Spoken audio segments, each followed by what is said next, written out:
Chapter 4. Cloak and Conscience.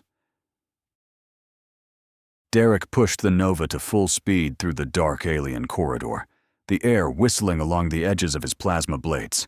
A cluster of indistinct figures loomed 100 meters ahead, their yellow eyes glowing in the shadows.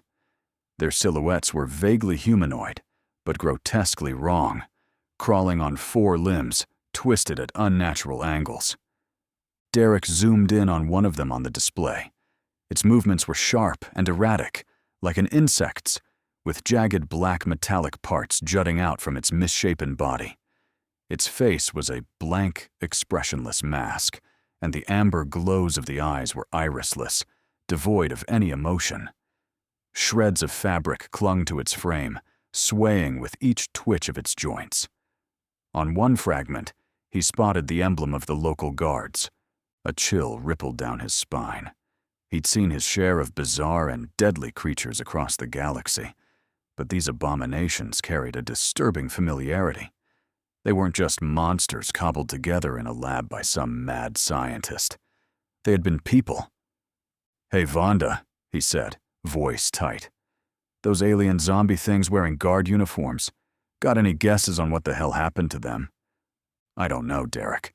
My best guess is they really were guards, before something inside this pyramid transformed them. But I can't determine what did it, or how. Something inside this gigantic pyramid had managed to capture those poor fools and turn them into puppets made of flesh and Worldbuilding tech. That explained why the security guards never got too close to the structure. They were afraid, and they had every reason to be.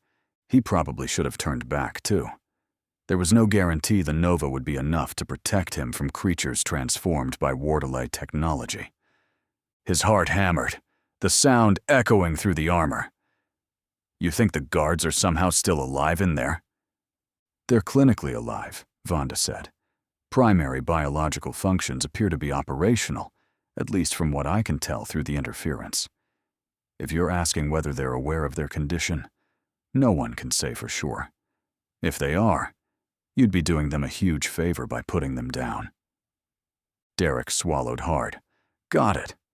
The thought of killing people, even in such a wretched state, didn't sit well with him. Whoever had done this was the one who deserved to pay.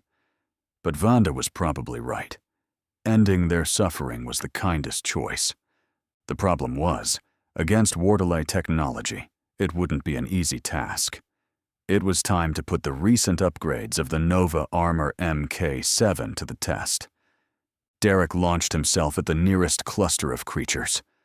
One dropped from the ceiling, a blur of jagged limbs and metallic sheen, missing him by inches as it slammed into the ground behind. 2 more darted in from his flanks, their twin black blades jutting from forearms like the pincers of some grotesque crab.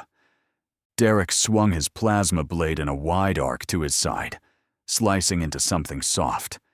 Thick, black liquid oozed out, splattering across the floor with a sickening hiss. One creature lunged at him with terrifying speed, its blade aimed straight for his chest. The tactical intel relay flared to life, projecting the attack's likely trajectory onto his display. Derek moved instinctively, deflecting the blow with his plasma blade.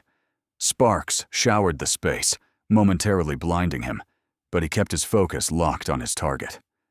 A red rectangle blinked onto his display, framing the creature's back. The words "organic tissue" pulsed in bold text.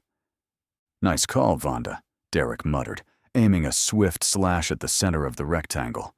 Before the blade could land, the monstrosity turned and caught it between its jagged claws, locking it in place with surprising strength. He was ready. With practiced precision, he toggled the blade off and wrenched his arm free in one fluid motion. His other hand swung upward in a deadly arc, striking the creature's abdomen. The blow couldn't pierce the carapace, but it was enough to stagger it for a moment. Derek struck again, reigniting the first plasma blade mid-swing, and carved into the creature's body. This time, the strike met no resistance, slicing through the exposed organic tissue like a hot knife through butter. Black smoke and acrid vapor hissed from the gaping wound as boiling black liquid spilled onto the floor, sizzling on impact. The creature didn't flinch, didn't scream. There were no signs of pain, only eerie silence. The stench of burning flesh and molten plastic was so strong it managed to slip through Derek's suit filters, stinging his throat and churning his stomach. Gritting his teeth, he twisted his wrist and dragged the plasma blade sideways. The glowing edge sliced cleanly through the creature's body, the cut gleaming like smoldering coals. With a wet, metallic clatter, the monstrosity collapsed into two lifeless halves, a tangle of flesh and metal joints lying motionless on the ground. The tactical relay flared a warning. Another creature was closing in from behind. Derek sidestepped just in time as twin black blades sliced through the air, missing him by inches. The blades struck the wall instead, embedding themselves halfway into the supposedly indestructible surface. Cracks splintered outward from the impact, the sound sharp and jarring in the confined space. Derek froze, his gaze locked on the gaping scars on the wall. If those claws could pierce that, what chance did his armor stand? A bead of sweat formed, instantly absorbed by the suit. The weight of that realization clung to him like a vice. He took 2 steps back and reduced the armor's mass to maximize agility. If it couldn't withstand those blades, then speed was his best bet. The creature in front of him shifted its blades, shielding the organic tissue at its midsection, and kept its distance. Its yellow eyes glinted with a sharp, unnerving intelligence. It wasn't attacking. It was stalling now. Waiting. But for what? Of course. The damn pyramid was crawling with those things. It was probably just waiting for its friends to catch up. The mini-map confirmed his suspicion. Reinforcements were closing in. If he remained here, it would be the end. Derek feinted toward its head, forcing it to retreat against the wall. Without missing a beat, he toggled off his blades and bolted down the dark corridor. More twisted figures emerged from the shadows, their grotesque forms skittering along walls, floors, and ceilings, their yellow eyes glittering in the dark. It was as if the pyramid itself were vomiting them out. How many were there? This place had been sitting here, dormant, for millions of years. How many people had it consumed, twisting them into these abominations? Passers-by, curious locals, maybe even animals or children. Hundreds, maybe thousands. All erased, swallowed by this unholy structure, while the planetary government quietly buried the truth.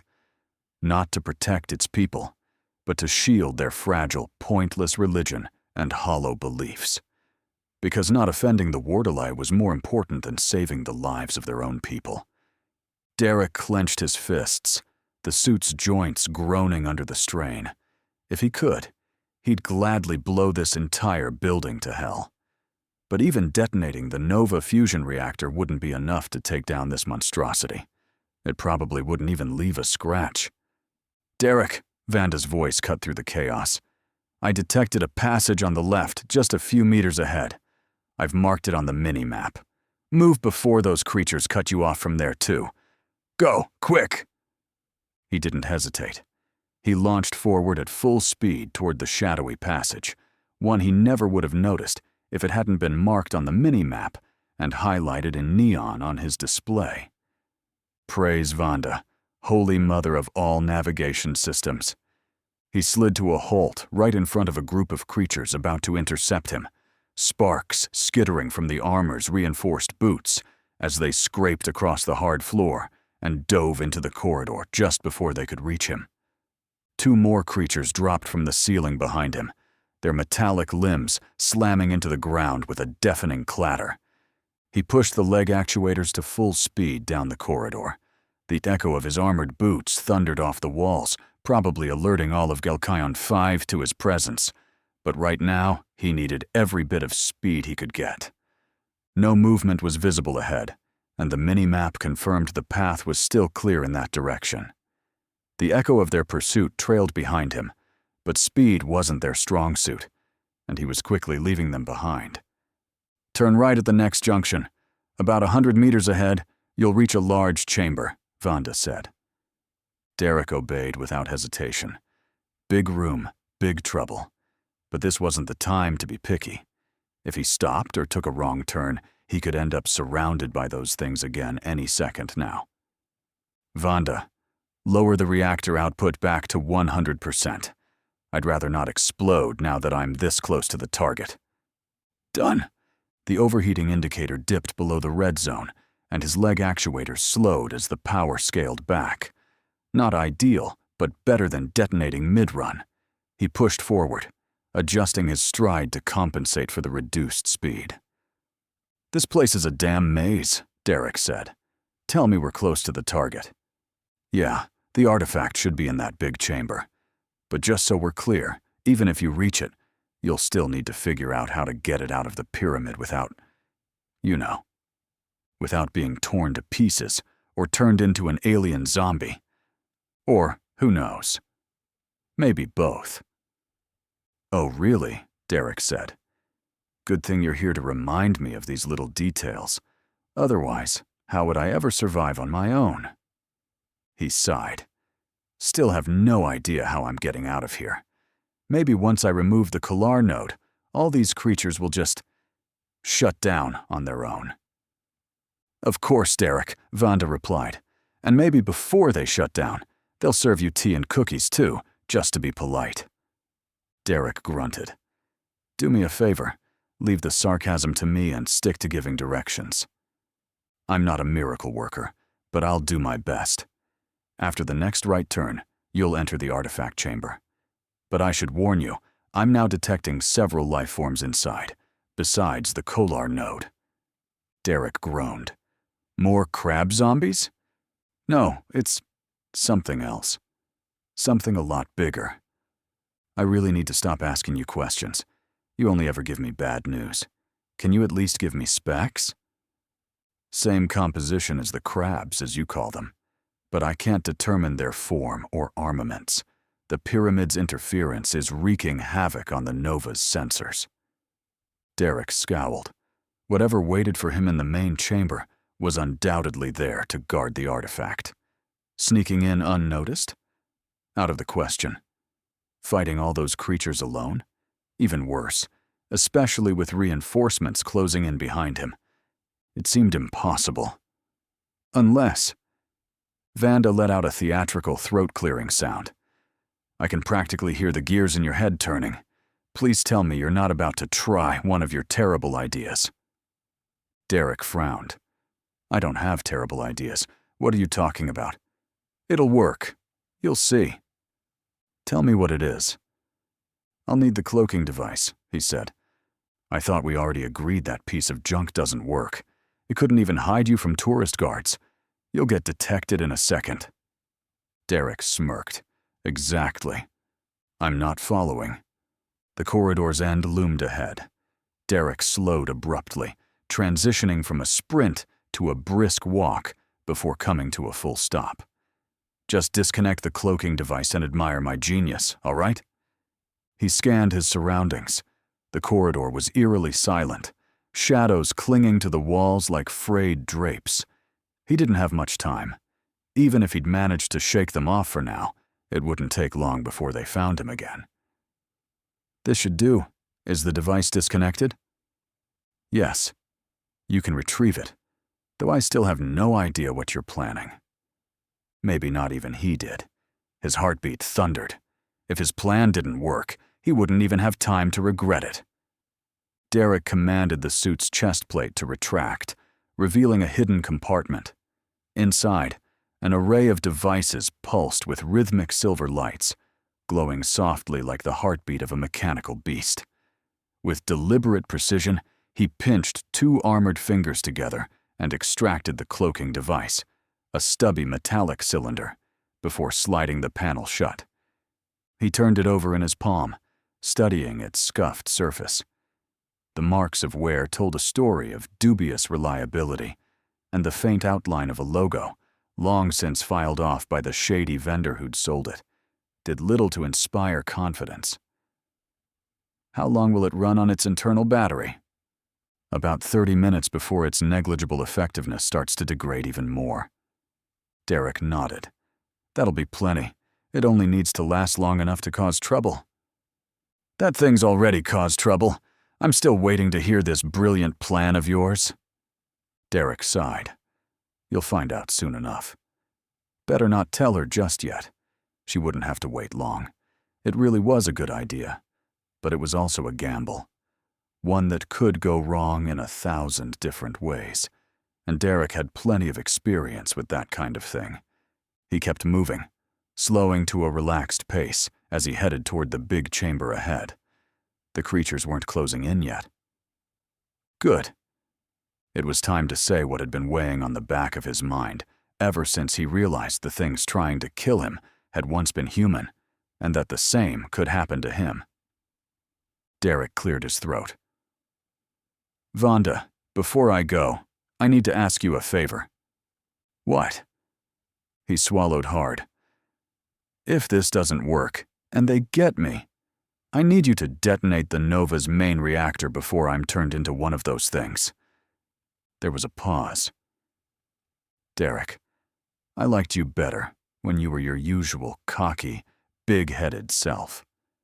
He clenched his jaw. This wasn't the time for jokes. Vonda, I will. I promise. He nodded slowly.